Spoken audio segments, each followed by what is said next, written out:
Bajo un cielo sin nubes, una sombra enorme avanza junto a un cauce seco. La tierra está rajada como una vieja cicatriz. No hay árboles altos. No hay refugio. Solo un depredador inmóvil, con el hocico levantado, esperando que algo se acerque a beber. Y ese instante contiene una verdad brutal: antes de los dinosaurios, la Tierra ya había fabricado monstruos. Pero para entenderlos, hay que volver primero al desastre que lo cambió todo. Cuando terminó el gran colapso del final del Pérmico, la vida no se apagó. Se hundió. Casi 9 de cada 10 especies desaparecieron. Los mares quedaron vacíos. La Tierra perdió sus columnas, sus sombras, sus ritmos.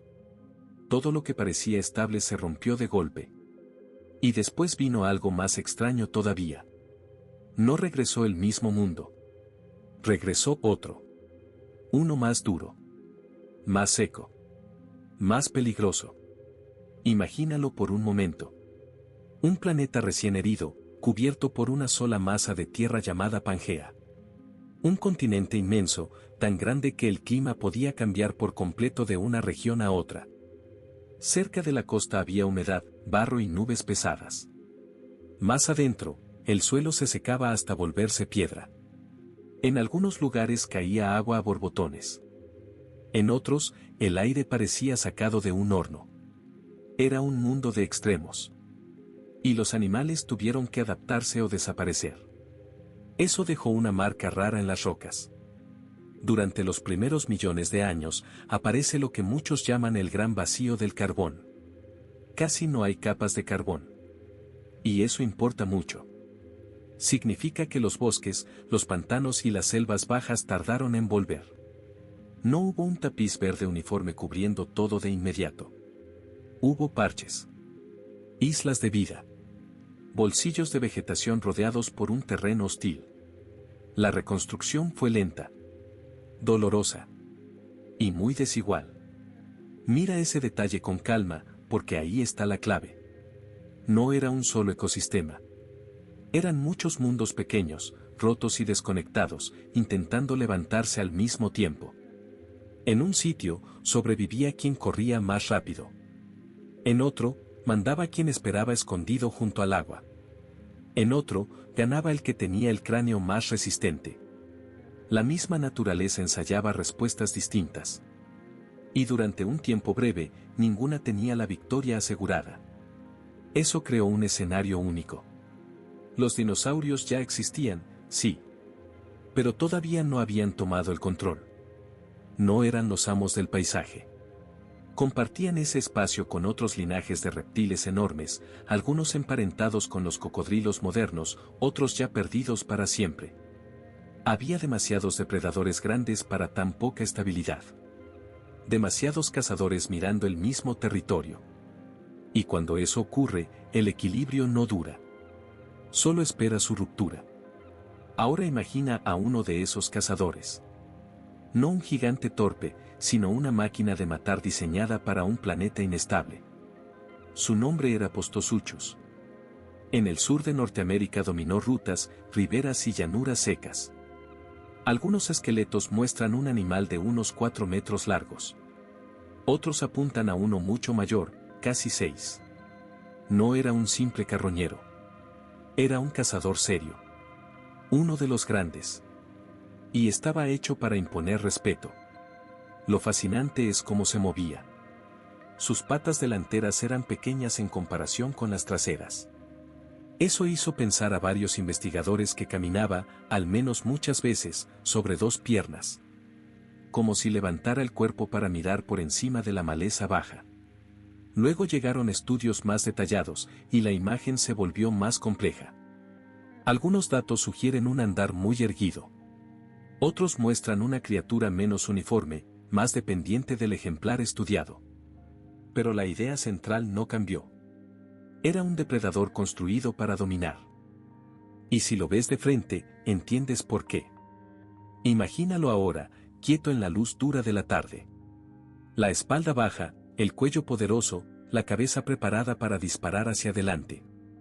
A lo largo del lomo llevaba filas de osteodermos, esas placas óseas incrustadas en la piel.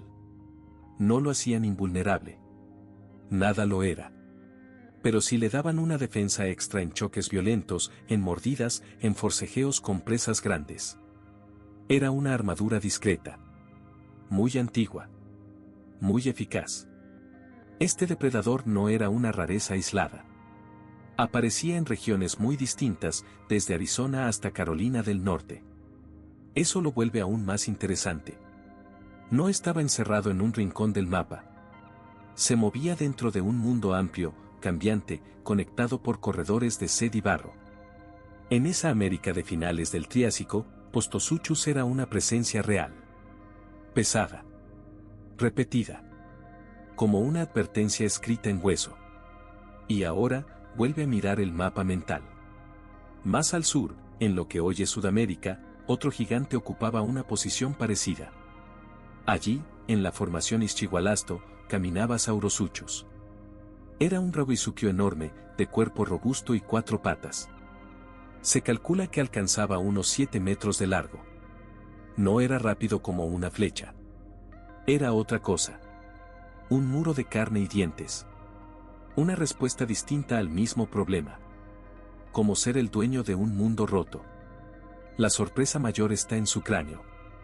Uno de los ejemplares mejor conservados no era todavía adulto, y aún así su cabeza ya medía como la de un gran terópodo de épocas posteriores. Piensa en eso. Un animal joven, todavía sin llegar a todo su tamaño, ya llevaba un cráneo capaz de imponer terror. Los estudios biomecánicos apuntan a una mordida capaz de soportar presiones enormes. No hacía falta correr más que la presa. Bastaba con sostener el impacto. Bastaba con cerrar la mandíbula en el lugar correcto. Ese detalle cambia todo. Porque revela que la pelea no era solo por velocidad. Era por estructura. Por resistencia. Por cómo se repartía el peso en el cuerpo. Por la forma del hocico, del cuello, de las articulaciones. Dos depredadores podían vivir en el mismo planeta y resolver el problema de formas distintas. Uno apostaba por el paso firme. Otro por la emboscada. Otro por una cabeza hecha para aplastar. El Triásico fue un laboratorio de violencia. Y cada línea ensayó su propia solución. Dicho de otra manera, este no era un reino gobernado por un solo monstruo. Era una sala llena de armas diferentes. Un depredador alto y seco. Otro bajo y blindado. Otro pesado y de mandíbula brutal. Y todos compartían un mismo fondo, un planeta que todavía no se había recompuesto del golpe anterior.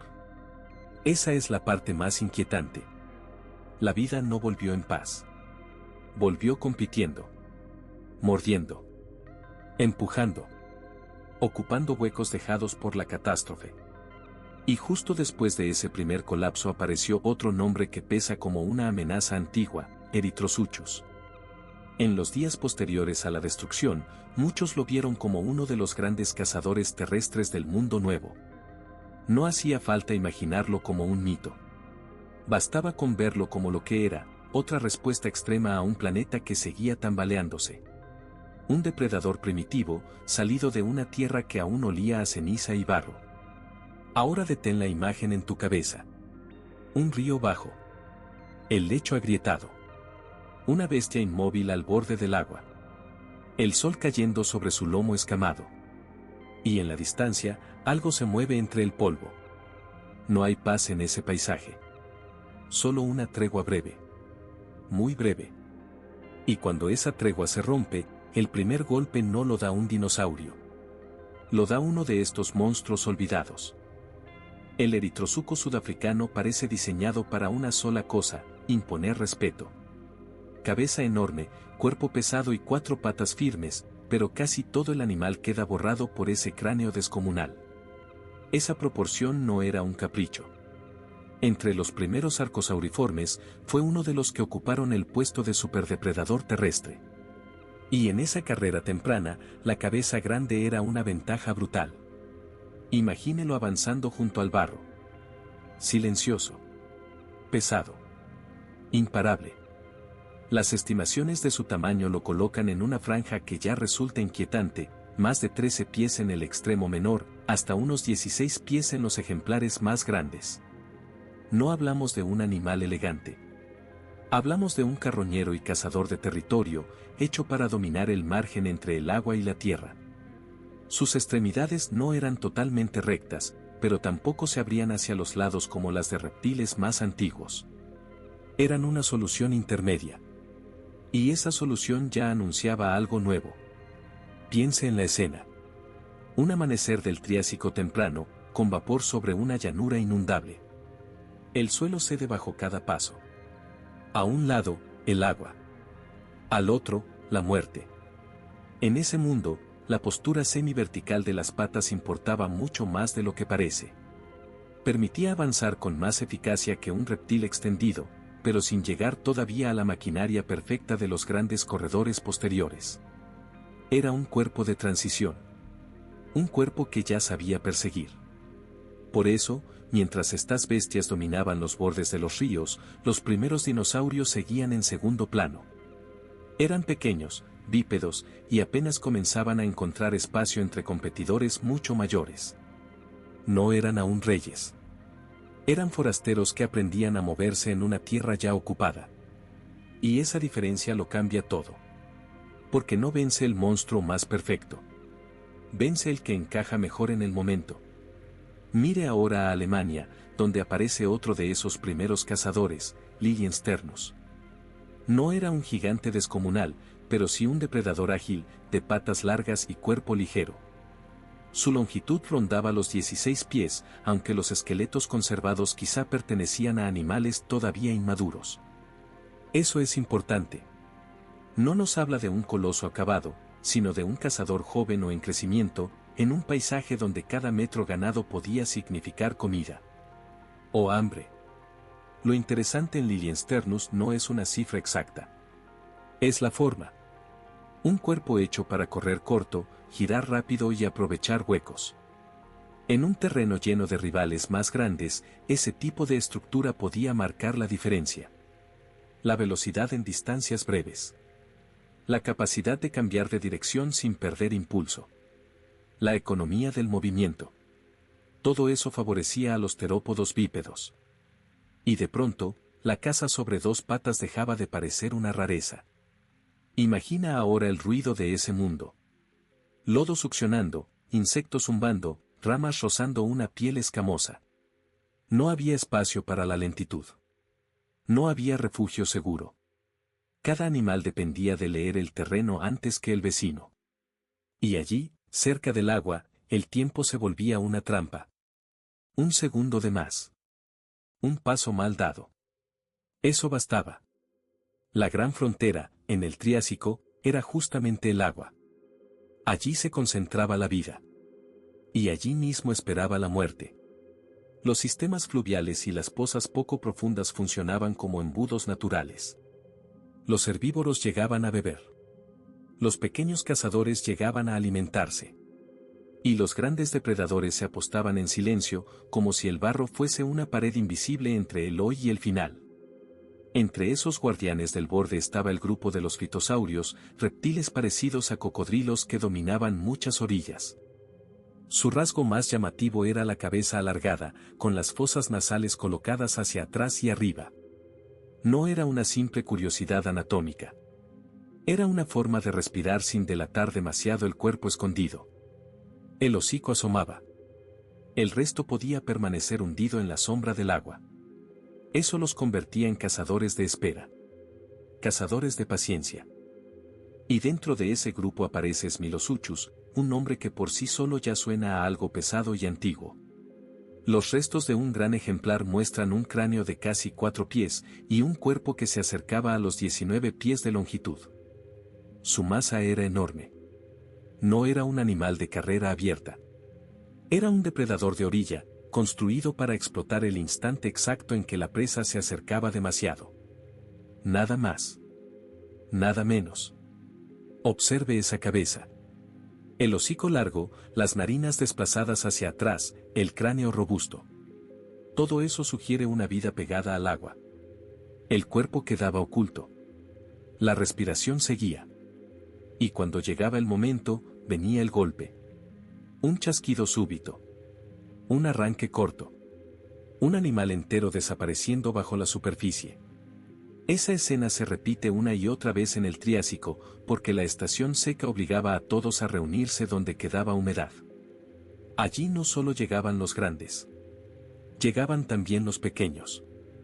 Y todos eran vulnerables. Conviene detenerse un instante y verlo con claridad.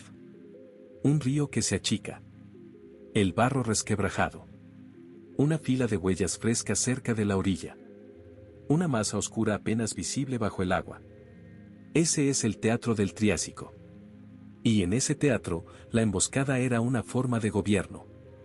En la parte ecuatorial del supercontinente, sobre lo que hoy es Carolina del Norte, apareció Carnufex. El apodo dice bastante, el carnicero de Carolina. Era un crocodilomorfo temprano, pero no uno pequeño ni discreto. Todo indica que fue grande para su linaje y que vivió hace unos 231 millones de años. Su tamaño rondaba los 10 pies, suficiente para llamar la atención entre criaturas que aún estaban aprendiendo a ocupar el suelo firme. Lo que vuelve inquietante a Carnufex es la combinación. Tenía un cráneo alargado, con superficie áspera y surcos profundos, señal de una musculatura fuerte y de un trabajo constante al morder. Pero eso no basta por sí solo. Lo decisivo está en el resto del cuerpo. Las patas traseras eran largas y quedaban bajo el tronco. Estaban hechas para empujar hacia adelante. Las delanteras, en cambio, eran más cortas y menos decisivas para caminar. Esa desproporción cambiaba su manera de moverse. Más impulso. Menos arrastre. Esa mezcla de rasgos recibe un nombre muy útil, anatomía en mosaico. Es decir, un animal que no encaja del todo en una sola etiqueta. No era un cocodrilo moderno, quieto junto al agua. Tampoco era todavía otra cosa plenamente establecida. Era un cazador terrestre con piezas antiguas y nuevas al mismo tiempo. Y eso lo hacía peligroso. Mucho más peligroso. Aquí está el giro clave. Durante un tiempo, algunos crocodilomorfos no fueron simples habitantes de pantanos. Llegaron a ocupar el escalón más alto entre los depredadores terrestres de regiones ecuatoriales. Y lo hicieron antes de que los dinosaurios dominaran por completo esos espacios. Eso rompe la imagen cómoda de un mundo ya resuelto. No estaba resuelto. Estaba peleándose a sí mismo. Ahora cambie la mirada. Deje la Tierra por un momento y observe el mar Triásico. Cuando toda la Tierra se agrupa en un solo continente, el océano que lo rodea deja de ser un fondo lejano. Se convierte en otro universo. Un universo enorme, profundo, y hoy casi borrado.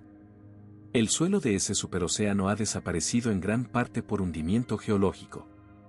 Por eso, su reconstrucción depende de rastros indirectos. De huesos. De formas. De silencios. En ese mar surgen los ictiosaurios. No tenían armadura. No vivían al acecho en aguas someras. Su mundo era el movimiento constante. Eran nadadores de larga distancia, adaptados muy rápido a la vida abierta del océano.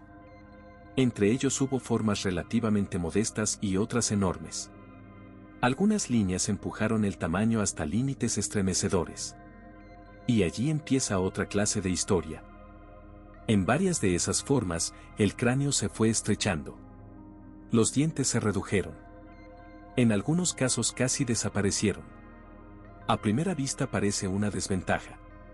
Pero no lo era. La estrategia cambió. En vez de morder y desgarrar, estos animales habrían aspirado a sus presas, creando una presión que succionaba organismos de cuerpo blando hacia la garganta. Menos resistencia. Menos esfuerzo. Más eficacia.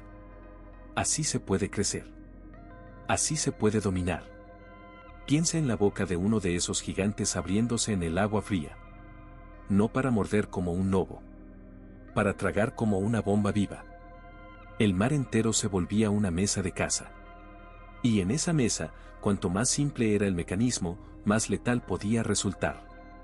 Algunos de esos ictiosaurios llegaron a longitudes comparables a las de las ballenas actuales.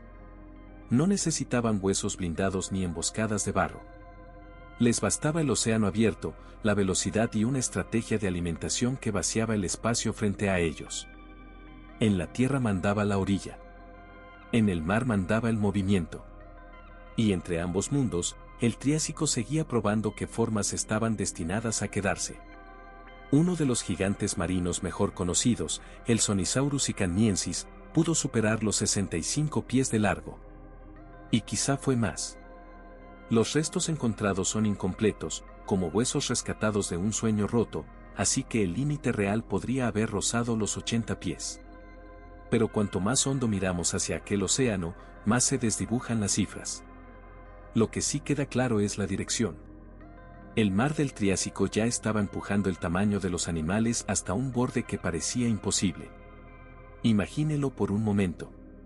Un cuerpo tan largo como una fila de automóviles deslizándose bajo el agua oscura. Una sombra enorme, silenciosa, casi sin esfuerzo. Aún así, no todos los depredadores siguieron el camino del gigantismo. Algunos eligieron otra vía. En vez de crecer para tragar, crecieron para cortar. Esa decisión cambió por completo la manera de matar en el mar. Fue una batalla entre masa y precisión. Y la precisión, en ocasiones, ganó. Loto Arcón apareció hace unos 244 millones de años. Medía más de 26 pies. No tenía una boca pensada para absorber presas ni para triturarlas lentamente. Cada diente estaba hecho para rebanar carne. Nada de filtro. Nada de masticación paciente. Era una embestida directa, breve, casi brutal. Un movimiento limpio, como una hoja hundiéndose en tela húmeda. Y eso lo convierte en un macrodepredador. Un cazador capaz de enfrentarse a presas grandes, tal vez incluso a otros reptiles marinos. Lo importante aquí no es solo el tamaño del animal, sino la velocidad con que apareció esta clase de cazador. No tardaron decenas de millones de años en dominar el mar. Surgieron en un intervalo sorprendentemente corto, como si el océano hubiera recibido de golpe nuevas reglas y nuevos jugadores. Donde antes había vacío, ahora había jerarquía. Donde antes había caos, empezaba a dibujarse una cadena alimentaria más dura. El mar se estaba recomponiendo. Y lo hacía con una rapidez que aún impresiona. Piense en esa recomposición como en una ciudad destruida por una tormenta.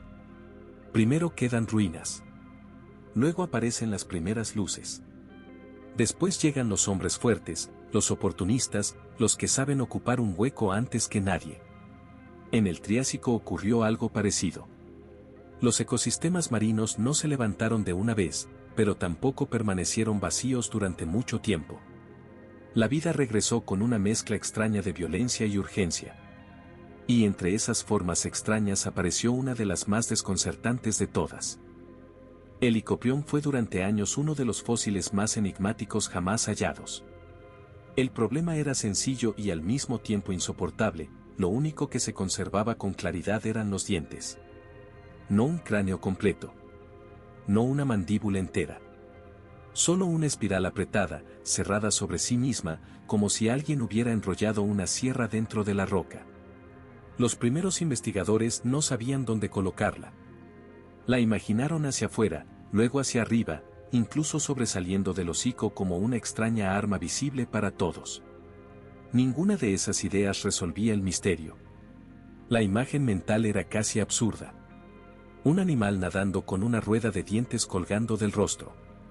Un monstruo salido de una pesadilla marina. Pero la realidad resultó más elegante y mucho más inquietante. Cuando la tomografía computarizada permitió ver la estructura interna, la espiral dejó de parecer un adorno extraño y pasó a verse como parte de la mandíbula inferior. Estaba sujeta a lo largo de la línea central y reforzada por piezas cartilaginosas. Ese soporte era esencial. Sin él, todo el mecanismo habría fallado al primer mordisco. Y aquí está la clave. Al cerrar la boca, los dientes no solo cortaban. Giraban hacia adentro. Arrastraban la presa más adentro, como si la mandíbula misma la estuviera devorando por pasos. No era una boca que aplastaba. Era una boca que guillotinaba. Un sistema basado en la mecánica, no en la fuerza bruta. Eso lo vuelve uno de los mejores ejemplos de cómo la naturaleza puede resolver un problema con una solución que nadie espera. No siempre gana el animal más grande. A veces gana el que mejor convierte su cuerpo en una herramienta. Ahora mire el panorama completo. Pangea no era eterna. Hace unos 200 millones de años, en el borde entre el Triásico y el Jurásico, la Tierra comenzó a romperse de forma visible. Grandes fracturas abrieron la corteza, separando regiones que antes estaban unidas. Cambiaron los vientos. Cambiaron las costas. Cambió la humedad. Y cuando el paisaje se parte, la vida no puede seguir igual. Los animales, las plantas y los mares quedan obligados a adaptarse a un mundo que ya no tiene la misma forma. Ese cambio no afectó solo a la tierra firme. También abrió un espacio nuevo por encima de ella. Para entonces ya habían aparecido los primeros pterosaurios. Las formas más antiguas conocidas datan de hace unos 228 millones de años. Y aunque hoy solemos imaginar criaturas enormes, aquellas primeras versiones eran mucho más modestas. Su vuelo dependía de un cuarto dedo alargado, capaz de sostener una membrana reforzada por fibras internas. Era una solución inteligente, ligera, eficaz. Pero todavía estaba lejos de los colosos del cielo que vendrían después. Párese un momento frente a esa escena y vuelva a mirarla con calma. Un reptil pequeño, con alas de tela viva, elevándose sobre un mundo que todavía estaba aprendiendo a cambiar. Ese es el tipo de imagen que define el Triásico tardío. No había dominio absoluto. Había ensayo, prueba, ajuste. Entre los primeros de ese linaje estuvo Eudimorphodon, un animal de finales del Triásico con una envergadura de apenas unos 90 centímetros. No era el señor del aire. Volaba bajo, cazaba presas pequeñas y quedaba expuesto a todo lo que se movía debajo de él. Mientras tanto, en tierra, ocurría otra revolución.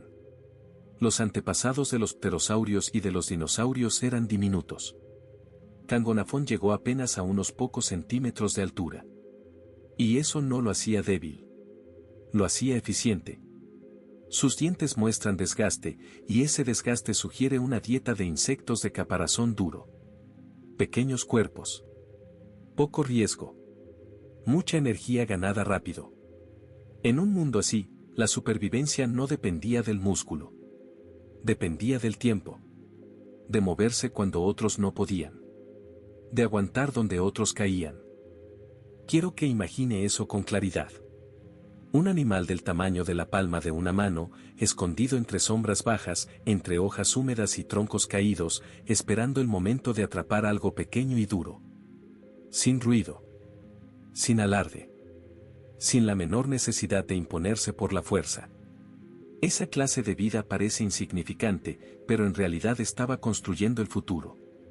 Porque cuando los grandes dominadores desaparecen, los pequeños flexibles no solo sobreviven. Ocupan el hueco que dejan detrás. Y ese hueco se hizo enorme cuando el supercontinente siguió partiéndose. El clima cambió otra vez. Las selvas, las llanuras y los bordes costeros dejaron de funcionar como antes. Muchos de los depredadores dominantes del mundo desaparecieron. No porque fueran torpes o débiles. Desaparecieron porque el suelo que los sostenía ya no existía. La rara entera se aflojó. Y, en esa desestabilización, quedaron espacios abiertos por todas partes. Espacios para correr. Para morder. Para crecer. Para mandar. Lo que entró en esos espacios no fueron necesariamente los más grandes de su tiempo. Fueron los más versátiles. Los que podían desplazarse, comer y resistir bajo condiciones que destrozaban a otros. Esa capacidad de adaptarse, de ajustar el cuerpo al cambio, terminó volviéndose una ventaja decisiva. En muy poco tiempo, criaturas secundarias pasaron al centro del escenario. Así fue como los dinosaurios dejaron de ser una nota marginal y se convirtieron en la gran fuerza terrestre durante los siguientes 180 millones de años. Y entonces, cuando ya parecía que la vida había encontrado un ritmo nuevo, el mundo recibió otro golpe. No vino del suelo. Vino del cielo. Era una mañana tranquila, al final del Cretácico. Grandes dinosaurios avanzaban entre helechos y plantas con flores, sobre un paisaje que todavía parecía estable. Nada en ese instante anunciaba el desastre. Pero arriba, en la atmósfera, Algo se acercaba con una velocidad inconcebible. Un cuerpo del tamaño de una montaña atravesaba el aire como una sentencia. Primero hubo una luz. Después, una llamarada imposible. El firmamento se encendió con un resplandor más intenso que el propio sol, como si una puerta se hubiera abierto de golpe en el cielo. Y un instante después llegó el impacto. El asteroide golpeó la Tierra con una violencia que liberó una energía superior a la de 1.000.000 de bombas nucleares. La roca arrancó un cráter de más de 100 millas de ancho. Rocas enteras se vaporizaban al instante. El agua también. Todo se convirtió en vapor, fuego y polvo. Desde la península de Yucatán, una ola de escombros fundidos y gases sobrecalentados salió disparada por la atmósfera. Subió. Cruzó el aire. Escapó incluso hacia el espacio. El golpe no fue solo un choque. Fue una herida abierta en el planeta. Y durante unos segundos, o quizá menos, la Tierra entera quedó marcada por una columna ardiente que no pertenecía ni al mar ni a la Tierra, sino a algo mucho peor.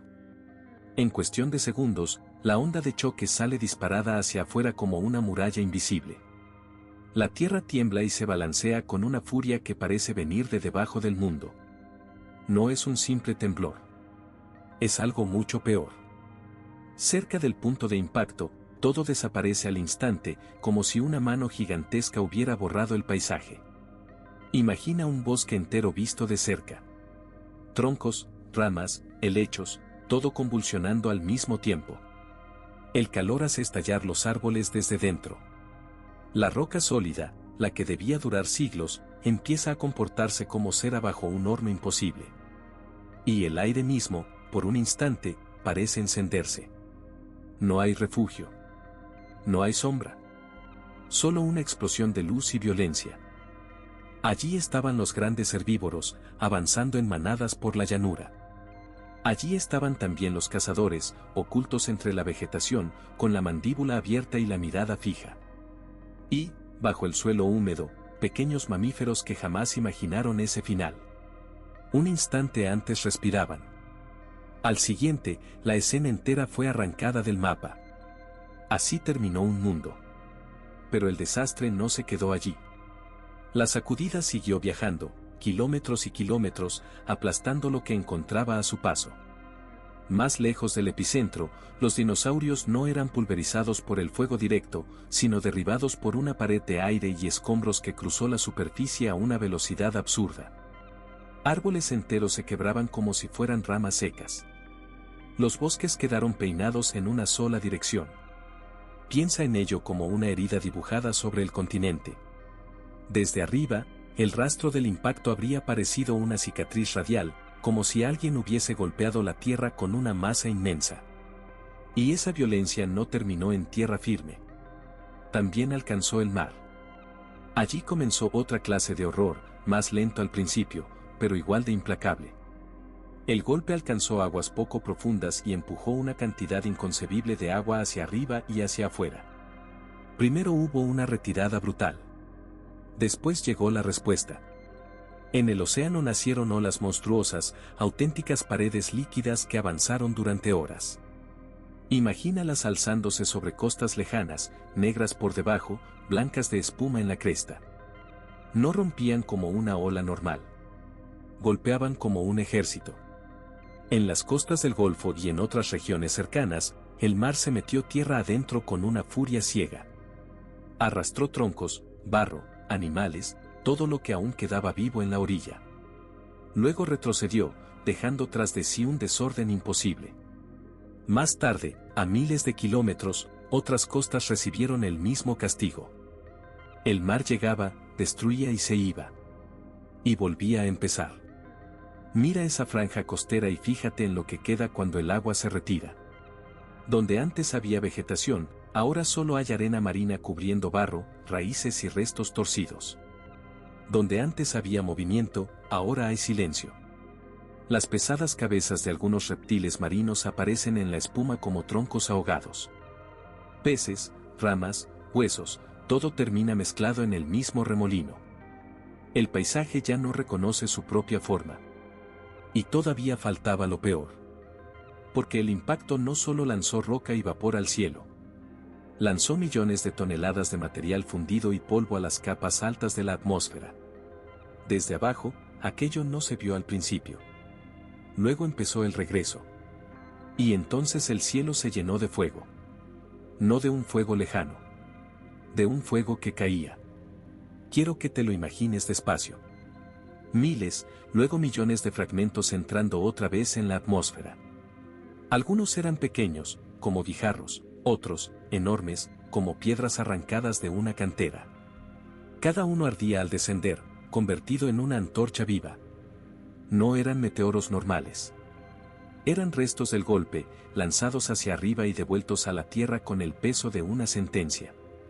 Durante horas, el planeta recibió un castigo térmico brutal. La radiación infrarroja, ese calor invisible, cayó sobre la superficie como una manta de horno. La vegetación expuesta empezó a arder sola en muchos lugares. Primero un pastizal.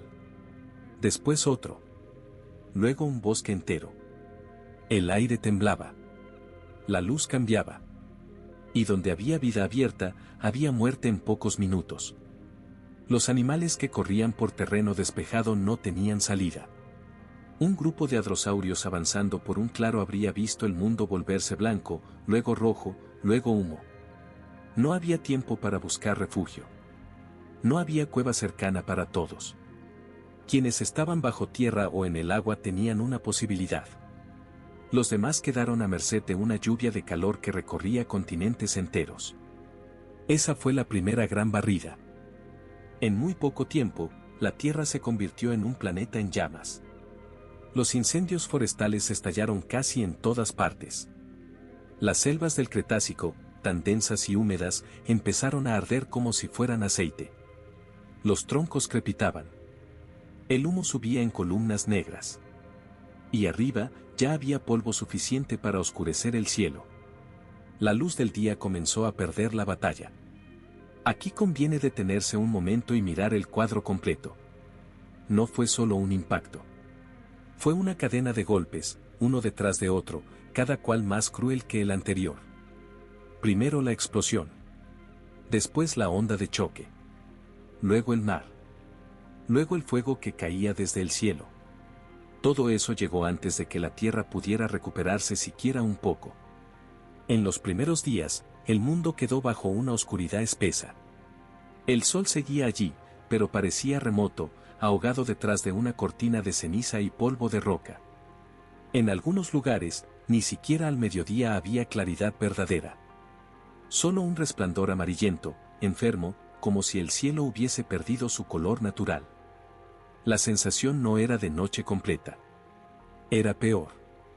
Era un crepúsculo interminable. Al principio, el calor seguía siendo insoportable. Los incendios continuaban alimentándose por sí solos. Pero poco a poco el infierno de la primera ola empezó a enfriarse, y entonces llegó otra condena, la oscuridad. Sud y polvo taparon el sol. La tierra quedó hundida en una penumbra fría, entre la última brasa y una noche sin luna. Solo se veían, a lo lejos, los reflejos anaranjados de los bosques ardiendo. Si pudieras caminar por uno de esos lugares, encontrarías lo que dejaron las cenizas. Capas oscuras sobre la tierra. Restos carbonizados de hojas. Troncos partidos. Huesos ennegrecidos. En sedimentos de todo el mundo quedó esa huella, una línea de hollín y carbón vegetal marcada sobre las ruinas del antiguo ecosistema. No era una metáfora. Era una firma negra, extendida por la superficie del planeta. En lo que hoy es Norteamérica, la escena debió parecer el final de una guerra contra la propia naturaleza. El suelo estaba cubierto por un polvo gris y negro. Entre él asomaban helechos chamuscados y restos de cuerpos gigantes. El olor era una mezcla de humo, tierra rota y carne quemada. No hacía falta mirar mucho para entender que el mundo anterior había terminado. Sin embargo, aún quedaban supervivientes. Uno de ellos pudo haber sido un triceratops, tambaleándose entre un bosque carbonizado. Imagina sus costados cubiertos de ampollas, la piel irritada por el calor, los ojos empañados por ceniza. Ese animal, enorme y pesado, habría levantado la cabeza buscando el sonido de los suyos. Pero el bosque estaba en silencio. Ninguna respuesta. Solo el crujido de las brasas bajo sus pies. Solo el viento caliente empujando humo. Ese silencio era engañoso. Parecía calma, pero no lo era. La atmósfera entera estaba trastornada. Sobre la tierra quemada se formaban nubes densas, cargadas de hollín y vapor. Los relámpagos empezaron a estallar en ese cielo ennegrecido, uno tras otro, abriendo cicatrices blancas entre las nubes. Y cada destello podía encender un nuevo incendio justo cuando la lluvia comenzaba a caer. Pero no era una lluvia de alivio. No venía a salvar nada. Caía mezclada con ceniza, con restos del desastre, con un frío extraño que no limpiaba el aire. Más bien lo empeoraba. En lugar de devolver vida, arrastraba más suciedad sobre un planeta ya herido. Y mientras esa tormenta avanzaba, la oscuridad se hacía más espesa, como si el cielo estuviera cerrando una puerta sobre la tierra. En lugar de lluvia limpia, cae un líquido espeso y amargo. Las partículas de hollín y azufre levantadas por el impacto se mezclan con el agua y la vuelven veneno. Caen chaparrones negros, a ratos, como si el cielo siguiera arrojando ceniza. Cada charco chisporrotea al tocar la tierra. La hierba se ennegrece. Las piedras quedan mordidas, comidas por una acidez invisible. Y el aire, cargado de humo, parece tener sabor a metal. Mire esa superficie después del golpe. No hay un paisaje. Hay heridas. Los ríos arrastran barro, lodo y restos carbonizados hacia los lagos. El agua ya no refleja el cielo, lo enturbia. Las orillas se vuelven pantanos de ceniza tibia. Todo lo que no ardió en el primer infierno empieza a apagarse por dentro. Las plantas se marchitan sin sol. Primero pierden el verde. Luego el peso. Luego se doblan, secas, como dedos rotos. Y entonces llega otro enemigo. El suelo sigue temblando. No como un estremecimiento breve, sino como un cuerpo golpeado que no logra calmarse. El impacto no terminó en el instante de la colisión. La corteza terrestre quedó sacudida durante días, quizás semanas. Cada réplica abre nuevas grietas. Cada sacudida derrumba laderas ya dañadas. Las colinas se desmoronan en silencio, y pequeños tsunamis avanzan por un océano todavía furioso. La Tierra, en el sentido más literal, intenta recomponerse. No puede. Conviene recordar esto, los que sobrevivieron a las primeras horas no estaban a salvo. Apenas estaban atrasados en la muerte. La oscuridad duró día tras día. Ninguna planta pudo hacer su trabajo, ese trabajo silencioso que sostiene el mundo. Sin luz, no hay alimento. Sin alimento, no hay cadena. En pocas jornadas, los paisajes exuberantes del Cretácico se transformaron en terrenos vacíos, rotos, casi irreconocibles. El planeta había perdido su respiración verde. En una madriguera profunda, un pequeño mamífero, parecido a una musaraña, siguió vivo. El fuego no lo alcanzó del todo. La tierra sobre su lomo le dio refugio. Ahora sale con cautela al día negro, como si el aire mismo pudiera morderlo. Todo está cubierto de polvo fino. De vez en cuando cae ceniza caliente, y también gotas diminutas de roca fundida. Él avanza entre restos calcinados buscando algo comestible. Huele a muerte reciente. Huele a suelo quemado. Imagine el silencio de ese momento. No hay canto. No hay zumbido de insectos. Solo el crujido de sus patas sobre polvo frío. El pequeño animal trepa por el cuerpo de un dinosaurio muerto. Busca carne blanda entre costillas abiertas y piel endurecida por el calor. Encuentra muy poco. Demasiado poco. Más allá, entre la neblina oscura, se distingue un Edmontosaurus todavía de pie. Sigue vivo, pero apenas. Su piel está tostada. Cada respiración mete más ceniza en sus pulmones. No hay helechos. No hay hojas. Solo un gusto amargo, pesado, de hollín. Un día o dos después, ese gigante de varias toneladas cae también. Y no cae solo. Caen muchos más. La gran oleada de muerte recorre el mundo con la paciencia de una marea. Los animales dominantes del final del Cretácico se apagan uno tras otro. Los cuerpos quedan donde cayeron. Algunos a la vista. Otros enterrados por barro, polvo y oscuridad. El paisaje entero se vuelve un campo de ruinas vivas. Lo que antes era abundancia ahora es escasez. Lo que antes alimentaba a todos, ahora ya no existe. La superficie de la Tierra, al cabo de unos días, se parece a una zona de desastre sin fin. Los incendios forestales se extinguen solos, pero lo hacen tarde. Antes han llenado la atmósfera con cantidades inmensas de humo y partículas. Esa nube se queda arriba, atrapada en la estratosfera, como un techo sucio. El sol sigue allí, pero no se ve. Incluso al mediodía, el planeta queda sumido en una penumbra polvorienta. Es una tarde interminable. Una tarde que no termina nunca. Y aquí aparece una segunda catástrofe, más lenta y más cruel. No se oye como el impacto inicial. Se siente en los huesos. La fase de oscuridad se prolonga durante semanas y después durante meses. Esa sombra gruesa bloquea la luz y hace desplomarse la temperatura. El calor del día desaparece. Las noches se vuelven todavía más duras. En muchas regiones, la temperatura apenas se sostiene cerca del punto de congelación. En zonas que antes eran tropicales, el amanecer deja una capa de escarcha sobre la ceniza. Piense en esa imagen. Un mundo que ayer sudaba calor y hoy despierta blanco de hielo. La tierra, ennegrecida por el fuego, amanece endurecida por el frío. Esta es la llamada invierno de impacto. Y no tiene nada de romántico. Es una prisión helada. Las hojas ya no alimentan. Las flores ya no abren. La hierba se seca o se quema. El proceso que sostiene la vida, la fotosíntesis, casi se detiene por completo. La base entera del alimento comienza a derrumbarse. En el mar ocurre algo parecido, pero más silencioso. Las algas mueren sin sol. El plancton se hunde. Son criaturas diminutas, pero sostienen océanos enteros.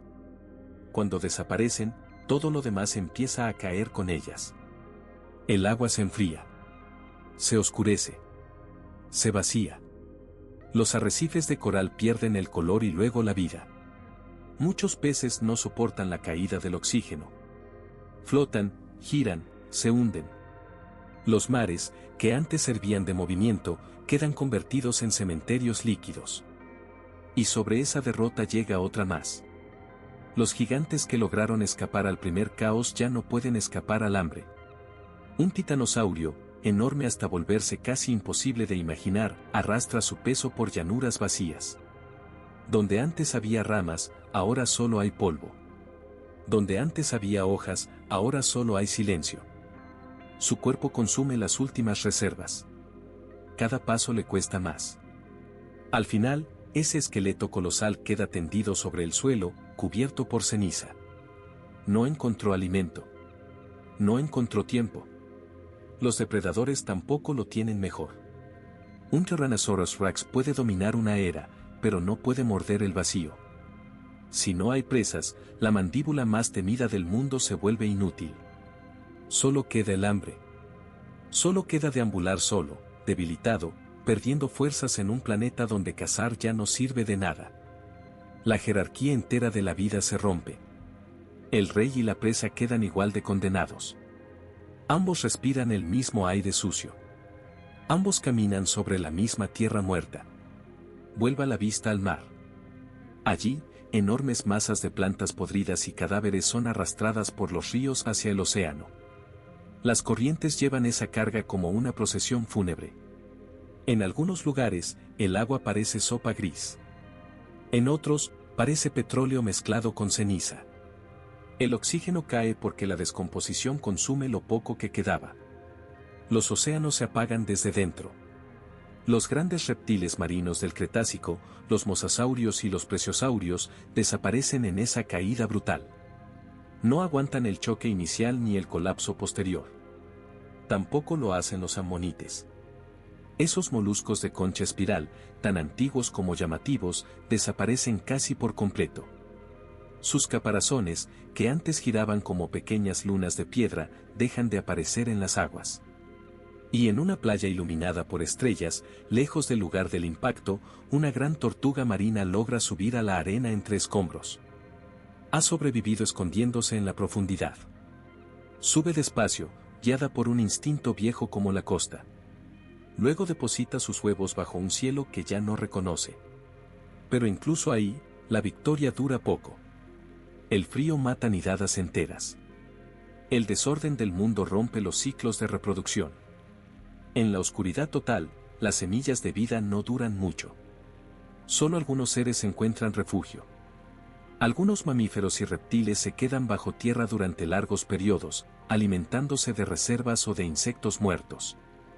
Algunos cocodrilos resisten porque reducen su ritmo y se entierran en el barro. Algunas tortugas sobreviven igual, lentas, escondidas, casi borradas del mundo visible. Y ahí está la verdadera escena, no un planeta muerto de golpe, sino un planeta que va apagando una especie tras otra, en silencio. En una madriguera húmeda, bajo la tierra de lo que hoy es Asia, una puesta de huevos de rana logró algo casi imposible. La capa de barro actuó como una manta espesa. Aisló los huevos del frío y también de los cambios bruscos que barrían la superficie. Arriba, el mundo era una trampa. Abajo, en esa oscuridad pegajosa, todavía quedaba una pequeña posibilidad de vida. Era poco.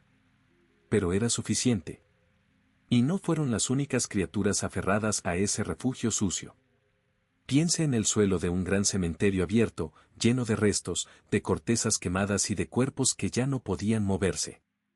Allí, los escarabajos y las larvas seguían encontrando alimento. No comían plantas sanas. Comían lo que ya estaba muerto.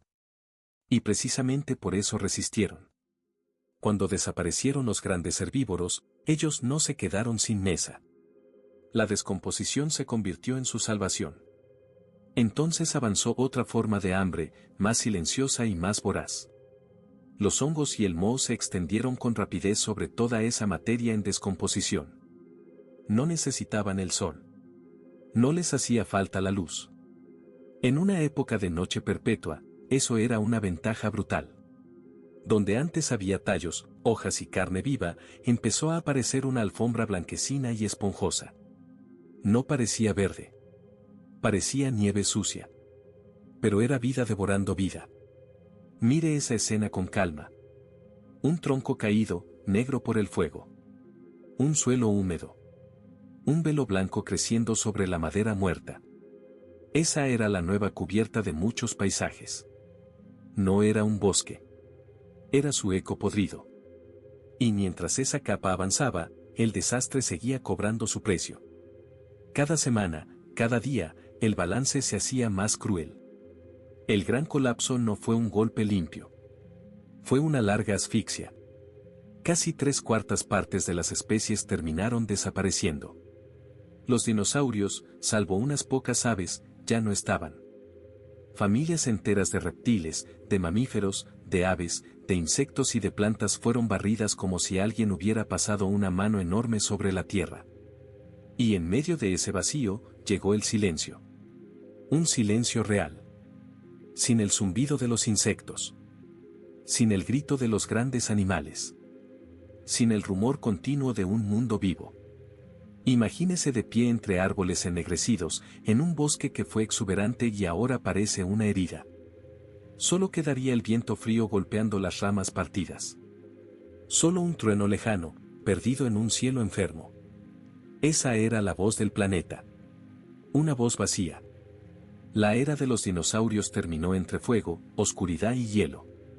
No con una batalla, sino con un apagón. Lento. Implacable. Pero incluso en esa ruina, la vida dejó semillas escondidas. No todas murieron. Las formas más humildes, las menos ostentosas, siguieron adelante. Y eso cambió todo. La catástrofe más brutal ya había pasado. Desde ese momento, la lucha dejó de ser contra el impacto. Ahora era otra, reconstruir un mundo entero desde el barro y las cenizas. Esa tarea sería larga. Mucho más larga que la destrucción. Poco a poco, la oscuridad empezó a romperse. Meses después del golpe, el polvo y la ceniza suspendidos en la atmósfera comenzaron a caer. No de golpe. Caían despacio, como si el cielo mismo estuviera cansado de sostener aquella suciedad. Y entonces, entre las nubes cada vez más finas, entraron rayos pálidos de sol. Luz débil. Luz enferma. Pero luz al fin. Y al tocar el suelo, revelaba el alcance de la devastación con una claridad cruel. Pasaron más años antes de que el cielo quedara limpio del todo. Pero el proceso ya estaba en marcha. A medida que la luz ganaba fuerza, el frío aflojaba un poco su puño. Las temperaturas diurnas subieron desde valores cercanos al hielo hasta niveles más soportables, al menos cerca del Ecuador. Todavía no era un verano alegre. Era más bien un día gris, cansado, casi sin color. Pero para los sobrevivientes, aquella mejora valía como una promesa. Con el regreso del sol, las plantas comenzaron a empujar desde abajo. Lo hicieron con cautela, como si recordaran demasiado bien el castigo anterior.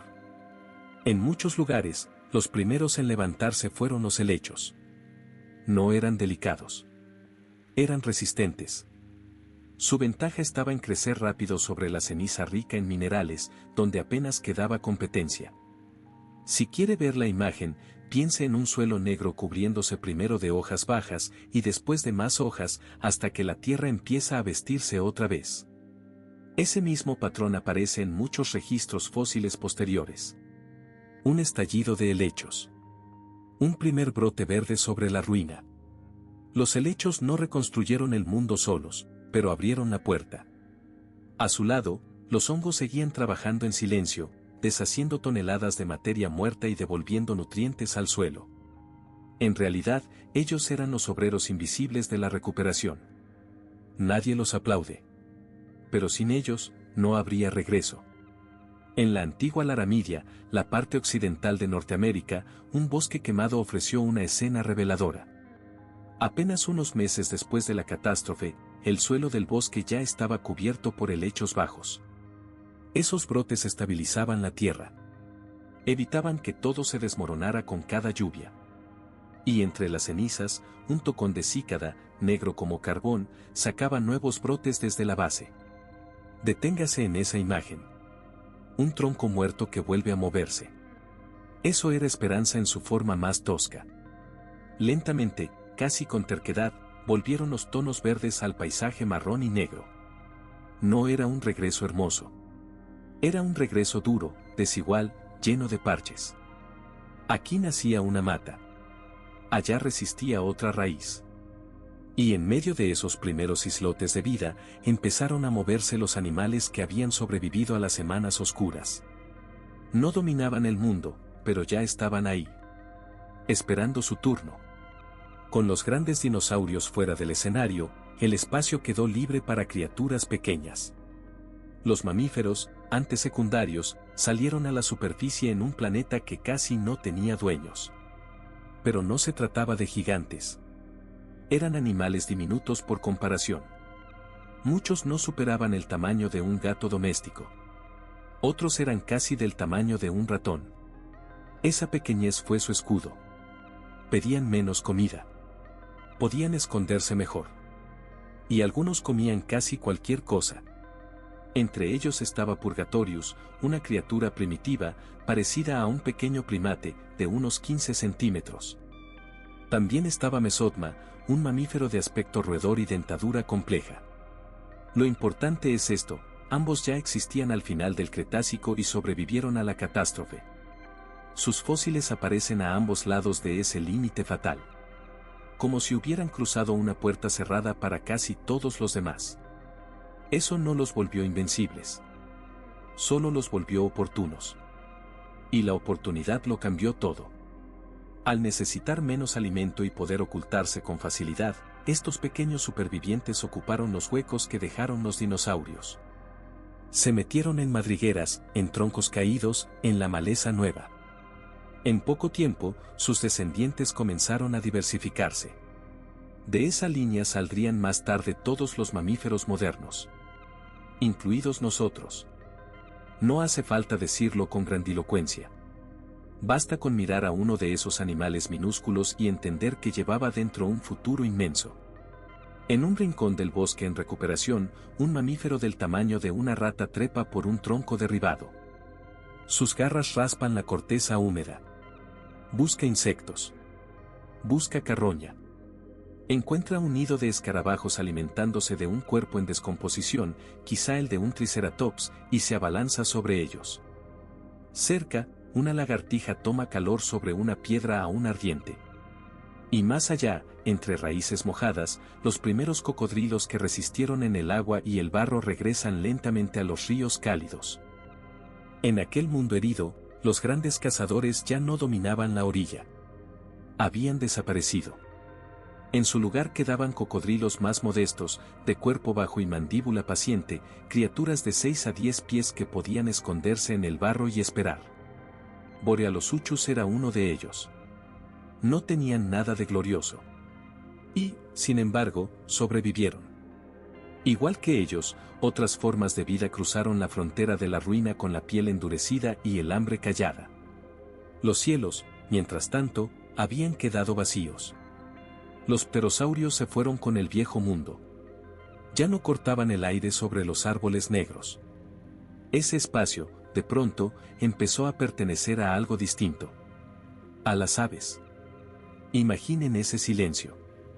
No un silencio limpio, sino uno lleno de ceniza, ramas rotas y troncos aún humeantes. Durante un tiempo, la tierra pareció contener la respiración. Después, desde el suelo, empezaron a moverse las pequeñas supervivientes. Las aves que lograron pasar la larga noche no eran gigantes ni elegantes como las de los cielos antiguos. Eran terrestres, resistentes, discretas. Picoteaban semillas. Capturaban insectos. Se refugiaban donde el fuego no había llegado del todo. Y meses después, sus descendientes comenzaron a verse en los claros abiertos junto a los ríos. Piense en eso. Un puñado de llamadas quebrando por fin una quietud inmensa. Un sonido débil. Pero vivo. A partir de ahí, la reconstrucción no vino desde arriba. Vino desde abajo. Primero regresó la luz a la superficie del mar y con ella volvieron las algas. Parecía un detalle menor. No lo era. Donde las algas prosperaban, renacía la base misma de la cadena marina. Los animales pequeños encontraron alimento. Luego llegaron otros, y luego otros más. En tierra, los insectos se multiplicaron con una rapidez casi obscena. Escarabajos, hormigas, moscas. Se metieron en la hojarasca, en la madera podrida, en la tierra nueva. Los polinizadores volvieron a tocar las flores que empezaban a abrirse otra vez. Los descomponedores hicieron su trabajo silencioso, convirtiendo la muerte en suelo fértil. Esa es la parte que siempre se olvida. La vida no volvió de golpe. Volvió masticando los restos. Y en esos charcos nuevos, en esas lagunas recién formadas, aparecieron anfibios que habían esperado escondidos en el lodo. Salamandras pequeñas. Ranas endurecidas por la escasez. Algunas tal vez sobrevivieron enterradas, sin moverse, respirando casi sin respirar. Ahora salían a la superficie para dejar huevos en agua limpia, o al menos más limpia que antes. También regresaron reptiles humildes, como tortugas pequeñas e iguanas modestas, capaces de aguantar donde los grandes cuerpos ya no podían. Y alrededor de ellos se fue tejiendo una red simple, casi frágil. Helechos. Arbustos resistentes. Insectos. Pequeños depredadores. Pequeñas presas. Era un mundo de criaturas pequeñas. Un mundo donde sobrevivir exigía astucia, no tamaño. Si cierra los ojos, puede ver una delta rica en nutrientes, con plantas parecidas a los sauces y algunas palmas levantándose sobre el barro húmedo. El agua arrastra hojas, semillas y restos oscuros. El aire huele a tierra removida. No es todavía un paraíso. Es algo más humilde. Más sincero. La vida vuelve a tomar distancia de la catástrofe, pero no la olvida. Durante meses, el cielo sigue cubierto, aunque ya no es tan opresivo como al principio.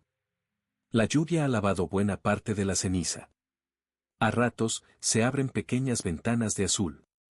Y ese azul, tan simple, habría parecido un milagro a los supervivientes.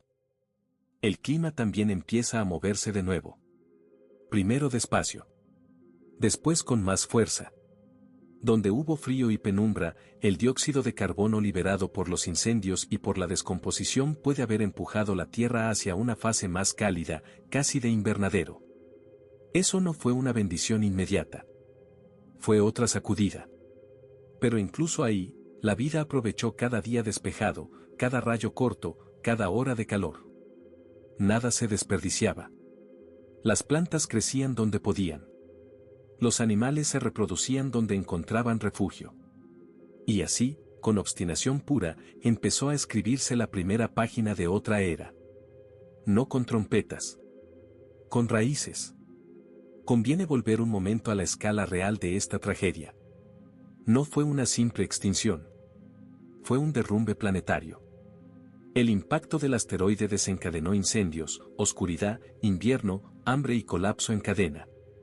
Durante años, la Tierra quedó atrapada en una pesadilla física. Los bosques de gigantes desaparecieron. Los grandes reptiles desaparecieron. Los cielos quedaron desnudos. Y aún así, en medio de esa limpieza brutal, algunas formas de vida no se rindieron. Los mamíferos excavadores, las aves resistentes, ciertos reptiles austeros y los anfibios más tenaces siguieron adelante. No porque fueran invencibles, sino porque eran pequeños, flexibles y tercos. El vacío dejó espacio. Y ellos lo ocuparon. Durante miles de años, después de ese primer rescate de la vida, el planeta siguió recomponiéndose. La luz volvió por completo. El clima se estabilizó y se hizo más cálido. Los bosques regresaron, distintos a los anteriores, pero vivos al fin. Las redes ecológicas ganaron complejidad. Los nuevos linajes se abrieron paso. De aquellos supervivientes discretos nacieron dinastías enteras. El mundo del gran reptil cedió su sitio a otro mundo.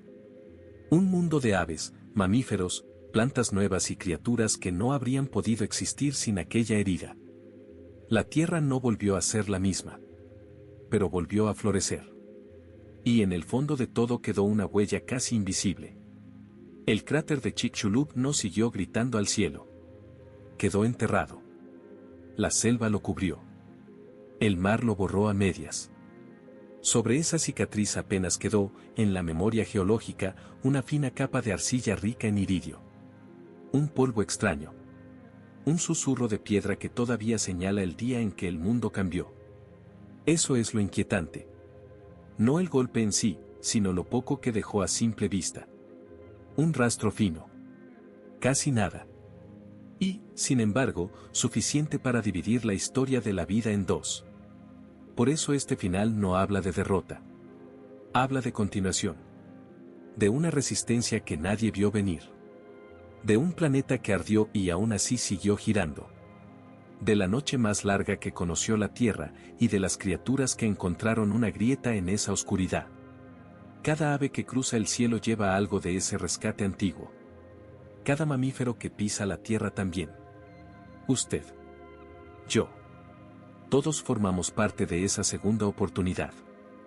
Y si uno mira con atención un amanecer tranquilo, cuando la luz cae sobre las ramas y una pluma se recorta en el aire, todavía parece verse la firma de aquel día, una vida pequeña, saliendo de la ceniza.